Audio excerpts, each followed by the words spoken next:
Bonjour et bienvenue dans le podcast Bien dans mon ventre. Je suis Anne-Sophie Pasquet, je suis naturopathe et formée à la micronutrition et absolument passionnée de santé naturelle. Il y a quelques années, j'avais une digestion très compliquée et j'avais constamment mal au ventre. C'est à ce moment-là que j'ai commencé à m'intéresser à la santé naturelle et à modifier mon alimentation et mon hygiène de vie, et ça a complètement transformé ma digestion et ma vie au global.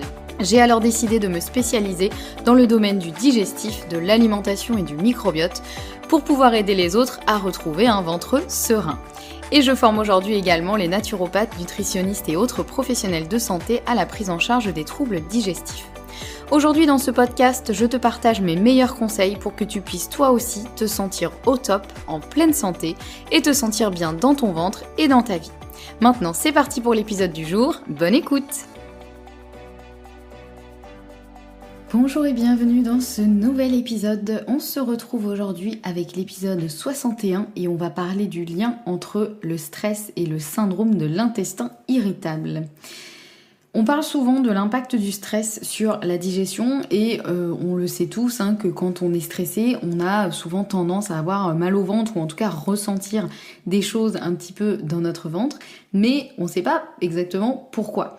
Et puis on parle beaucoup effectivement de l'impact du stress sur la digestion, mais parfois ça peut rester un peu flou, on ne sait pas exactement pourquoi. Donc là aujourd'hui je voulais essayer de décortiquer un petit peu tout ça et de vous expliquer effectivement quel est le lien réel entre le stress et le syndrome de l'intestin irritable. On va voir aussi un petit peu, je vais répondre aussi à ces questions de pourquoi les personnes ayant un syndrome de l'intestin irritable sont souvent très stressées. Est-ce que le stress peut déclencher un syndrome de l'intestin irritable? Et à l'inverse, est-ce qu'un syndrome de l'intestin irritable peut amplifier le stress? On va voir un petit peu tout ça parce que effectivement c'est une relation à double sens. Alors commençons sans plus tarder par cette question, est-ce que le stress peut déclencher un syndrome de l'intestin irritable? La réponse ce sera oui et non, une bonne réponse de Normand, et je peux me permettre parce que je suis normande et fière de l'être. Alors, il faut savoir que le syndrome de l'intestin irritable, il se déclenche parfois après un gros choc émotionnel, que ce soit un deuil, une rupture, un gros moment de stress, par exemple un changement d'environnement de vie, d'environnement de travail, un trauma, bref, il peut se déclencher après un gros choc émotionnel, donc après un gros stress. Mais on va dire qu'en général, il y avait quand même un peu un terrain potentiellement un peu fragile, parce qu'il y a des personnes qui vont vivre un peu un gros stress, qui vont peut-être avoir des perturbations temporaires, et puis ensuite ça va revenir à la normale. Mais en général, quand le syndrome de l'intestin irritable il est déclenché par un gros stress, c'est que le terrain était déjà, on va dire, entre guillemets, favorable à un syndrome de l'intestin irritable. Alors ce qui veut pas dire que les personnes sont moins bien ou je sais pas moi, plus chochottes, ça n'a rien à voir, c'est vraiment chaque personne a des prédispositions différentes.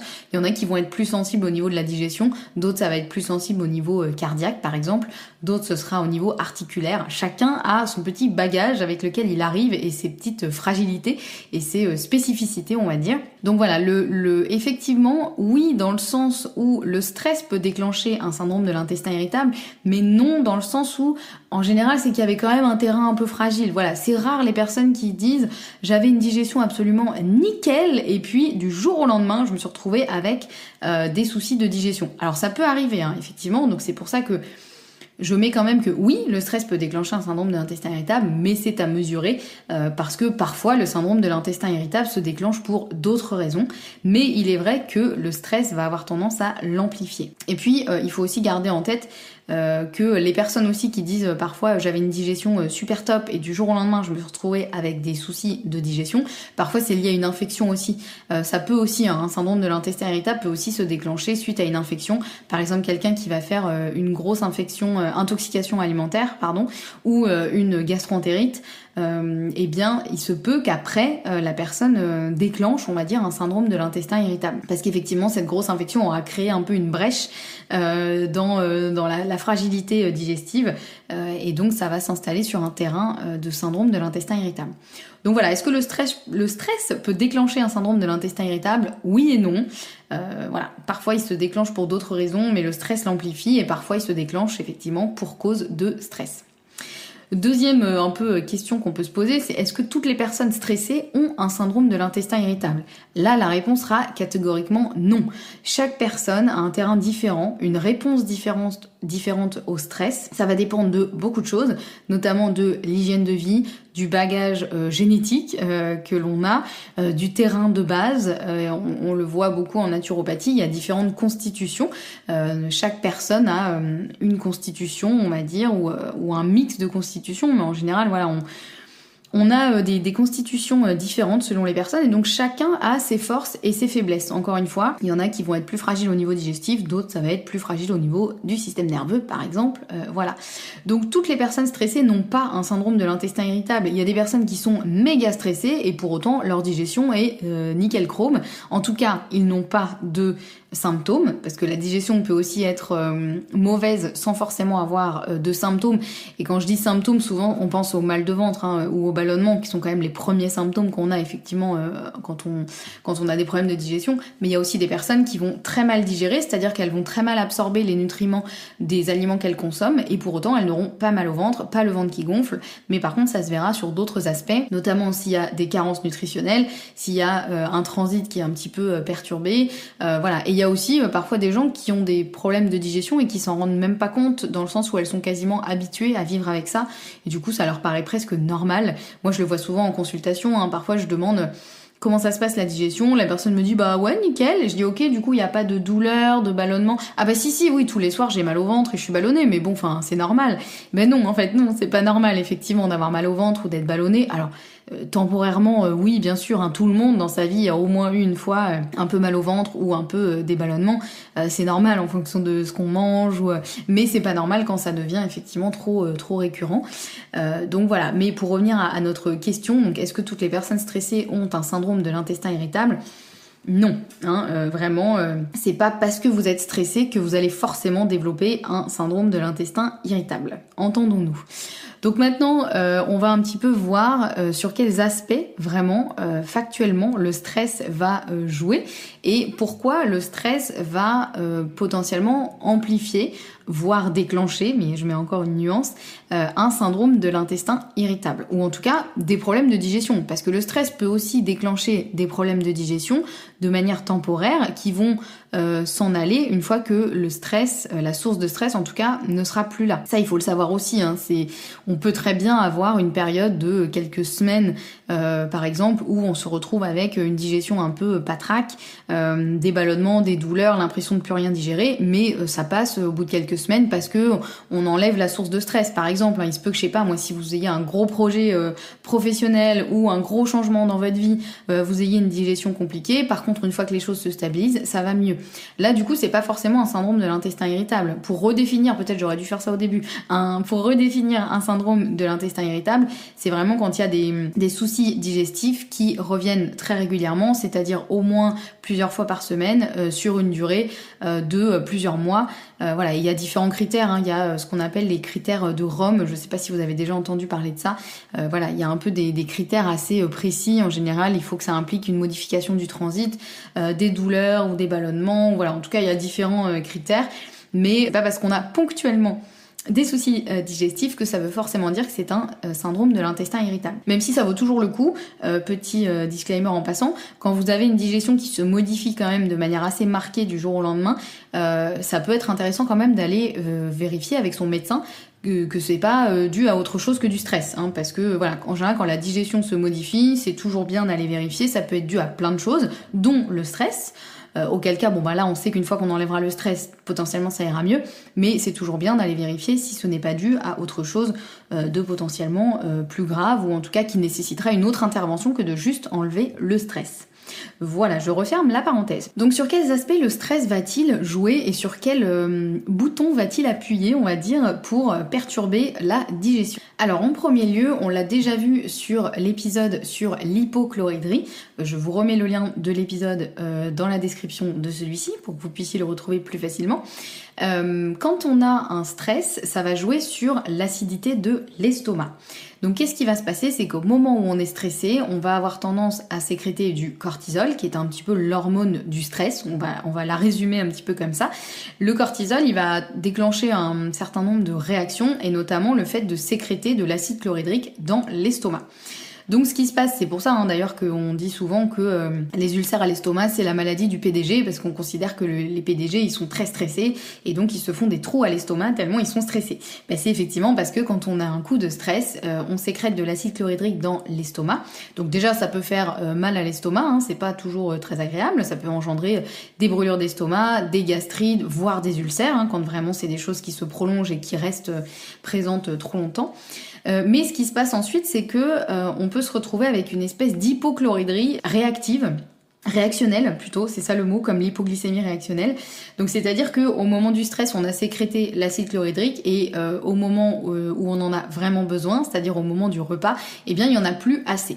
Donc ça peut être par exemple, voilà, un risque, c'est de se retrouver un peu en hypochlorhydrie, donc c'est-à-dire d'avoir un manque d'acidité dans l'estomac. Et on se retrouve donc dans ce cas-là à avoir une mauvaise digestion, et particulièrement des protéines, puisque dans l'estomac, ce qui se passe, c'est que l'estomac, les sucs digestifs de l'estomac vont venir commencer à découper les aliments que l'on a consommés pour commencer à en extraire les nutriments. Et donc, c'est hyper important que ces sucs digestifs ils soient suffisamment concentrés et suffisamment acides, notamment, pour la digestion des protéines, parce que les enzymes qui vont venir découper justement les protéines pour les rendre assimilables, elles ont besoin d'un certain degré d'acidité dans l'estomac. C'est pour ça que l'estomac est très acide. C'est pas juste pour nous embêter, c'est parce que c'est vraiment important pour la digestion des protéines. Or, s'il n'y a pas assez d'acidité, les petites enzymes, elles vont pas pouvoir venir découper les protéines. Donc on va se retrouver avec des protéines mal digérées et non absorbées dans l'intestin.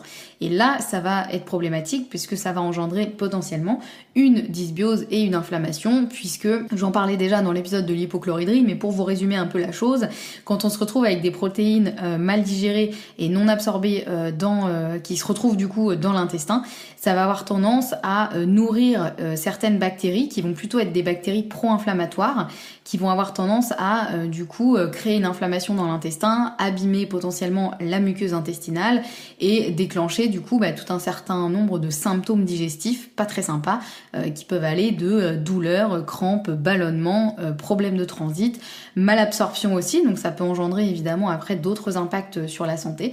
Mais en tout cas, pour faire le lien entre le stress, l'acidité de l'estomac et le syndrome de l'intestin irritable, du coup le lien se joue ici, c'est-à-dire que le stress va trop diminuer l'acidité de l'estomac, donc engendrer une mauvaise digestion. Et en général, quand il y a une mauvaise digestion, ça se ressent surtout sur les intestins. Alors sur l'estomac, vous pouvez déjà ressentir, comme je l'ai dit, il peut y avoir des brûlures, des choses comme ça, mais en général, on se retrouve parfois avec des ballonnements. Donc on se dit, j'ai un problème dans l'intestin puisque mon intestin ballonne, sauf qu'en fait le problème, il était quelques étages plus haut, il était au niveau de l'estomac qui lui n'était pas assez acide, donc a pas réussi à bien prédigérer les aliments. Donc ce qui se retrouve dans l'intestin, c'est pas du tout absorbable, assimilable, c'est pas du tout ce qu'il faudrait, donc ça va créer un déséquilibre au niveau du microbiote, de l'inflammation, etc. Voilà un peu le lien entre le stress et le syndrome de l'intestin irritable sur justement l'acidité de l'estomac.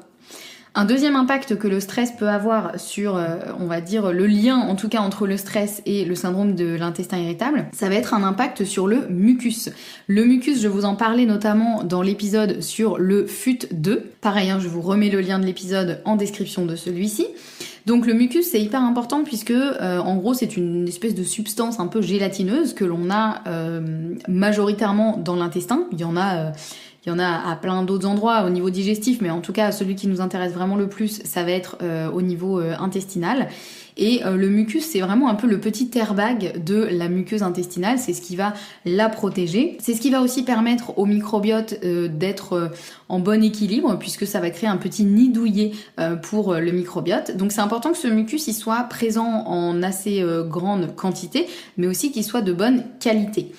Or, le problème, ce qui se passe en cas de stress, c'est que on va sécréter des substances qui vont venir un petit peu grignoter le mucus. Donc ça va réduire la quantité et la qualité du mucus, ce qui, par effet de ricochet, va engendrer une plus grande fragilité de la muqueuse intestinale, puisqu'elle n'aura plus son petit airbag pour la protéger, donc potentiellement elle sera plus fragile, que ce soit aux agressions physiques, c'est-à-dire à certains aliments qui pourraient venir irriter la muqueuse, mais aussi aux agressions chimiques ou bactériennes, c'est-à-dire des bactéries qui seraient un petit peu méchantes envers la muqueuse intestinale, elles y auront plus facilement accès, puisqu'il y aura moins de mucus. Donc la muqueuse sera beaucoup plus fragile et donc aura beaucoup plus tendance à s'abîmer et s'inflammer. Et puis ça va aussi, cette dégradation du mucus, ça va aussi favoriser une dysbiose, donc un déséquilibre du microbiote, puisque les bonnes bactéries, elles n'auront plus leur petit nid douillet pour les accueillir dans ce mucus, donc elles vont avoir plus de mal à déjà rester dans l'intestin, se développer, y prospérer et garder cet équilibre qui est si important pour le microbiote. Donc voilà, cette dégradation du mucus, elle va engendrer une plus grande fragilité de la muqueuse intestinale et une dysbiose, ce qui, par effet de ricochet, va engendrer des douleurs, des ballonnements et des soucis de digestion que l'on rencontre en général dans le syndrome de l'intestin irritable. Donc voilà un peu l'impact du stress sur ce mucus. En fait, il va simplement, toujours par effet de ricochet, réduire la qualité du mucus. Et donc, c'est aussi pour ça que quand on est stressé, on a aussi plus mal au ventre, on a plus de soucis de digestion. Le troisième lien entre le stress et le syndrome de l'intestin irritable, ça va être l'impact sur l'hypersensibilité viscérale. Ça, c'est quelque chose sur lesquels à peu près tous les scientifiques sont d'accord. En cas de syndrome de l'intestin irritable, il y a ce qu'on appelle une hypersensibilité viscérale. Et ça, je vous en parlais effectivement dans l'épisode dédié au syndrome de l'intestin irritable, dont je vous remets le lien en description de cet épisode. Donc effectivement, les scientifiques, le syndrome de l'intestin irritable, ça reste quand même un peu un espèce de flou artistique. C'est-à-dire qu'il n'y a pas un diagnostic qu'on peut faire, il n'y a pas un test qu'on peut faire absolument fiable et qui met tout le monde d'accord pour dire oui, c'est un syndrome de l'intestin irritable. Ça regroupe plutôt, le syndrome de l'intestin irritable, ça regroupe tout un certain nombre d'entités, de symptômes, de manifestations qui fait qu'effectivement on dit bah oui c'est un syndrome de l'intestin irritable. Et puis ça fonctionne aussi un petit peu par élimination, c'est-à-dire qu'une fois qu'on a enlevé les maladies inflammatoires chroniques intestinales qui sont différentes du syndrome de l'intestin irritable, on peut considérer qu'effectivement nous sommes en présence d'un syndrome de l'intestin irritable. En revanche, il y a un truc quand même sur lequel à peu près tous les scientifiques sont d'accord, c'est le fait de dire que en cas de syndrome de l'intestin irritable, il y a une hypersensibilité viscérale. Qu'est-ce que ça veut dire cette hypersensibilité viscérale ? Ça veut dire que en gros, dans l'intestin, nous avons un certain nombre de récepteurs qui normalement sont plutôt silencieux, c'est-à-dire qu'ils sont là, mais ils sont pas activés, donc ils dorment tranquillement.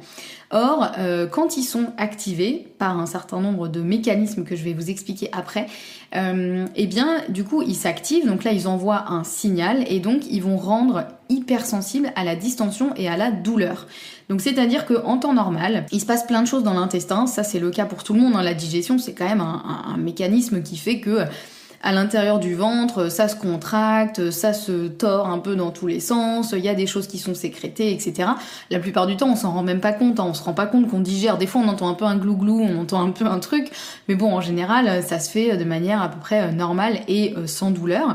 Et il est aussi normal que pendant cette digestion, l'intestin, il ait tendance à s'agrandir. Alors pas forcément en taille, mais plus en largeur, puisque il y a effectivement un peu de gaz qui vont être créés. Ça, c'est le cas chez tout le monde. C'est juste que quand on a un syndrome de l'intestin irritable ou un SIBO, on va créer trop de gaz par rapport à la normale. Donc là, ça devient compliqué.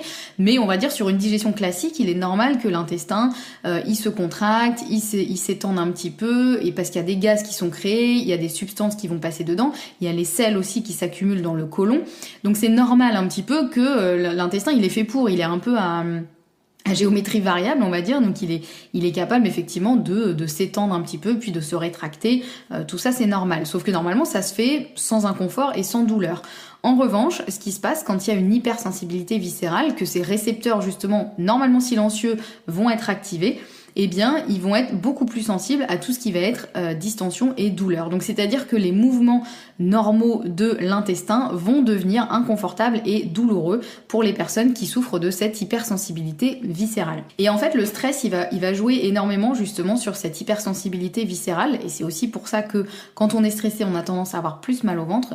C'est que en cas de stress, eh bien ces récepteurs normalement silencieux vont être activés par tout un phénomène de ricochet, un peu de sécrétion, notamment au niveau de la sérotonine, etc. Je vais pas rentrer dans tous les détails, mais l'idée c'est de vous expliquer un petit peu pourquoi. Donc sachez qu'effectivement le stress va déclencher ces récepteurs, et donc vous allez être beaucoup plus sensible à tout ce qui se passe dans votre intestin. Donc si l'intestin gonfle, bah ça va faire mal.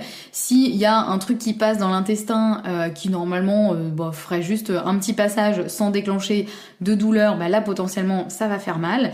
Donc voilà, c'est aussi pour ça, si ça peut un peu vous faire déculpabiliser, si on vous dit par exemple ah t'as encore mal au ventre mais arrête de t'écouter, pense à autre chose. Ben non, en fait c'est que c'est pas dans votre tête, c'est simplement qu'il y a certains récepteurs qui vont déclencher ce mécanisme de douleur. Donc vous ressentez une vraie douleur, c'est pas une fausse douleur, c'est juste que chez la plupart des personnes cette douleur elle est anesthésiée, tout est fait en sorte pour qu'on ne ressente pas de douleur, mais il se trouve que chez vous, si vous êtes concerné, vous serez beaucoup plus sensible à la distension et à la douleur. Donc c'est effectivement comme ça que le stress va avoir un lien du coup avec le syndrome de l'intestin irritable sur cette hypersensibilité viscérale, puisque le stress va déclencher ou amplifier en tout cas cette hypersensibilité viscérale.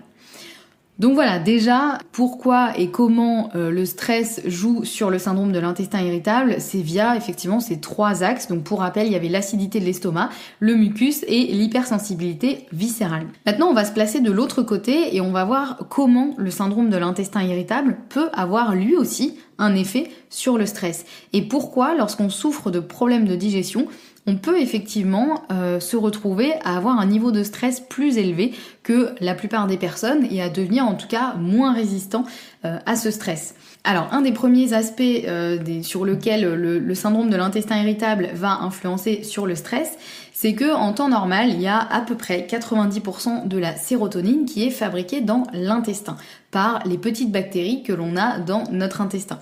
Or la sérotonine, dans sérotonine, il y a un peu sérénité. Donc la sérotonine, c'est justement ce qui va nous permettre de on va dire pas mieux résister au stress, mais en tout cas pouvoir se calmer après une période de stress. C'est vraiment la sérotonine, c'est ça, c'est vraiment ce qui va nous permettre d'être bien, d'être serein, de pouvoir revenir un peu à un état de sérénité. Or, il se trouve que quand on a un syndrome de l'intestin irritable, bien souvent on est en dysbiose, donc c'est-à-dire que le microbiote intestinal est déséquilibré.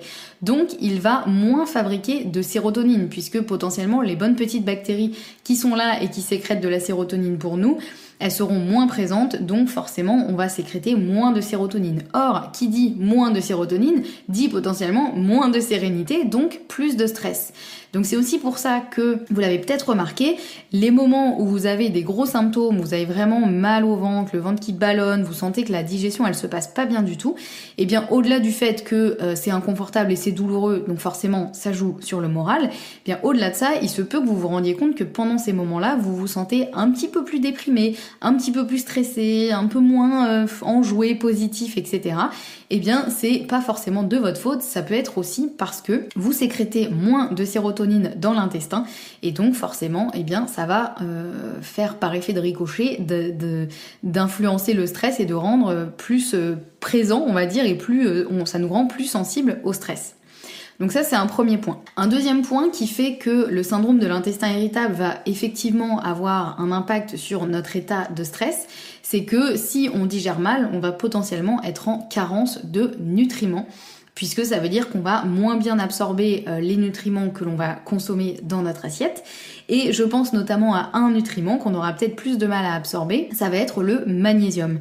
Or le magnésium, c'est vraiment le nutriment dont on a besoin pour justement mieux résister au stress. Le magnésium, il intervient dans à peu près 300 mécanismes dans le corps, ce qui est quand même énorme.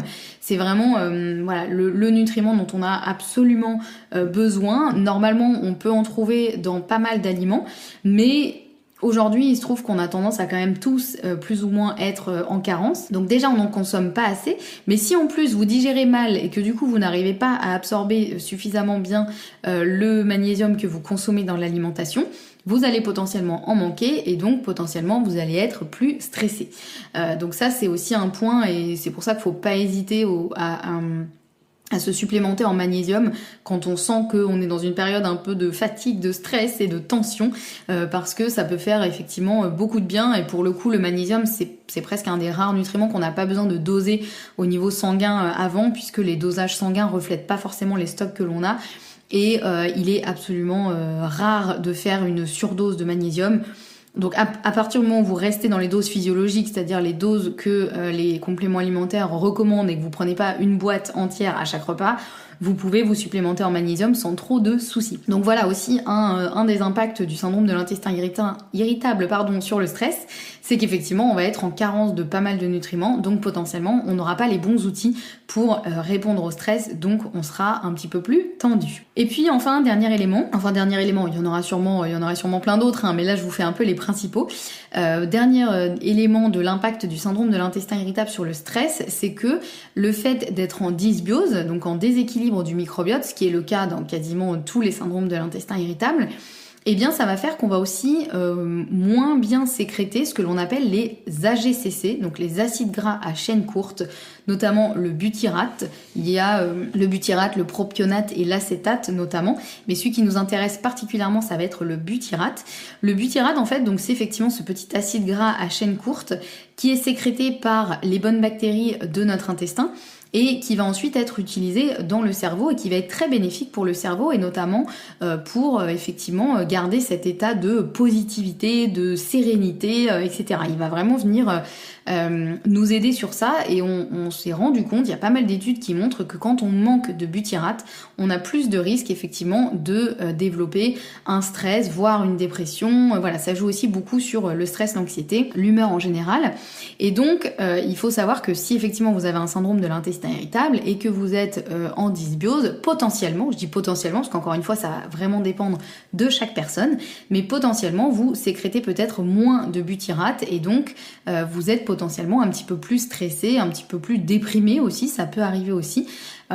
Donc voilà, ça c'est des choses qu'on peut tester, il existe des tests qui permettent de savoir à peu près si on a une bonne sécrétion ou pas de ces AGCC, mais voilà, tout ça pour remettre un peu les choses dans leur contexte et réexpliquer que effectivement le syndrome de l'intestin irritable, il peut avoir un impact sur le stress et que encore une fois, quand vous êtes en pleine crise de symptômes et que vous vous sentez un peu patraque, un peu tristoun et un peu plus perméable au stress, c'est pas dans votre tête, c'est qu'effectivement il y a un peu un déséquilibre qui se crée au niveau nutritionnel et hormonal et donc potentiellement vous êtes plus sensible au stress et moins résistant à ce fameux stress. Voilà, j'en arrive à la fin de cet épisode qui reprenait un petit peu le lien entre le stress et le syndrome de l'intestin irritable. J'espère qu'il vous a plu, j'espère que vous avez pu apprendre plein de choses et que vous comprenez mieux maintenant l'importance effectivement de diminuer autant que possible votre stress,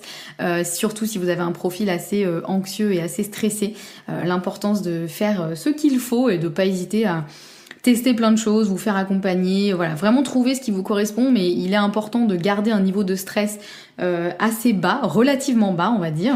Si vous avez des questions suite à cet épisode, n'hésitez pas à m'envoyer un petit message sur Instagram, je suis toujours ravie d'échanger avec vous et de répondre à vos questions. Si vous avez aimé cet épisode, n'hésitez pas à laisser un avis positif sur votre plateforme d'écoute préférée, ça me fait toujours super plaisir de voir vos avis, vraiment ça me touche toujours beaucoup et puis ça aide aussi le podcast à grandir et ça permet de diffuser mon travail au plus grand nombre, donc un grand merci par avance pour ceux et celles qui prendront le temps.